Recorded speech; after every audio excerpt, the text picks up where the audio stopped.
Most landlords are talking about Section 21 being scrapped, and yet that's only about 20% of what's actually changing.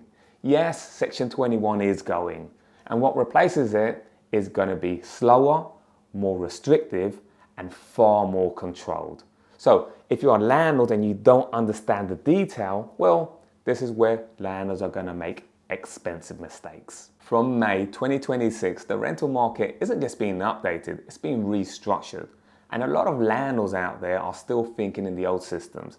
And this is fixed terms, flexible end of tenancies, and just overall informal processes. That world is gone. So in this video, I'm going to break down what it really means after Section 21.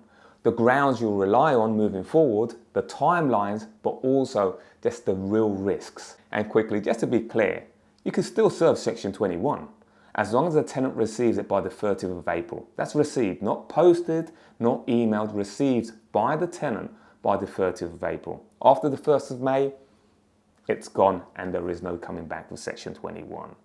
Now, we then move into Section 8. This is reason-based possession. Now, this is where we need to get specific because moving forward, landlords will rely on one of these grounds. Ground 1, this allows you to sell, if you genuinely intend to sell, that is. Ground 1A, well, this allows you to move back into the property if you lived there in the first place, of course, or it allows a close family member to move into the property.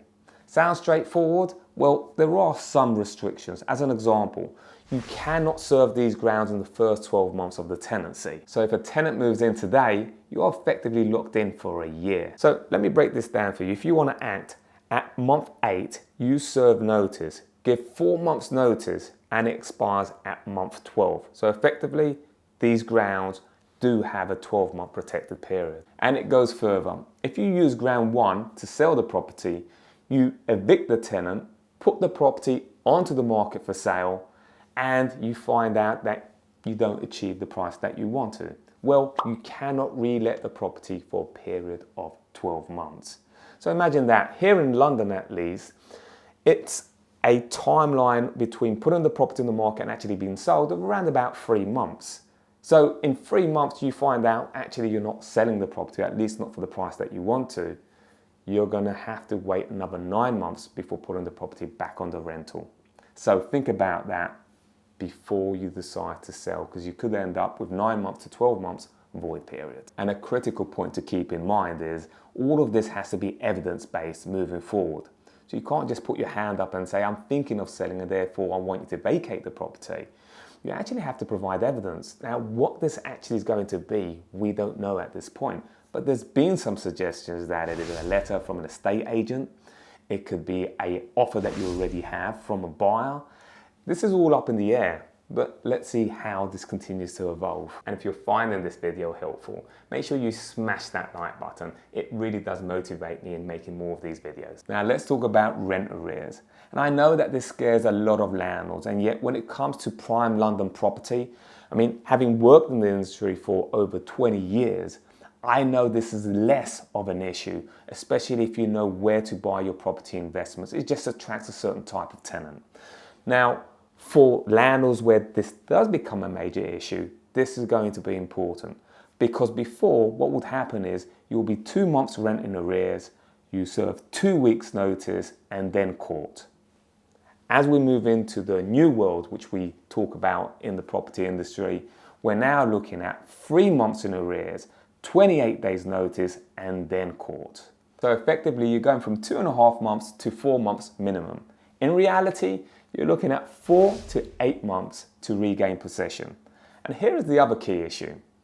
If you're in that process of serving the tenant notice in that 28 days, well, if the tenant pays the rent, well, then your mandatory ground goes out the window and you fall back to discretionary, which is much more unlikely that you're going to get an eviction. And when it comes to courts, well, this is where landlords really underestimate the timelines. Because Section 21 doesn't really require court hearing in the same way that Section 8 does. And courts are already overloaded, inconsistent and slow. So this is where timelines really stretch. So let's remember, part of this major shift is that fixed term tenancies are being replaced by periodic tenancies.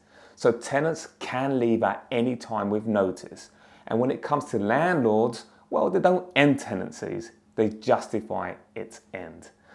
One big bonus I take away from this video is going to be rental guarantee insurance is going to be critical for any landlord out there. Meaning that by paying just 30 to 40 pounds a month, you can end up being protected. If your tenant falls in arrears, doesn't pay the rent, the insurance can pay you up to 15 months of rent in the timeline that your tenant isn't paying rent. They can also pay your legal fees and your court fees.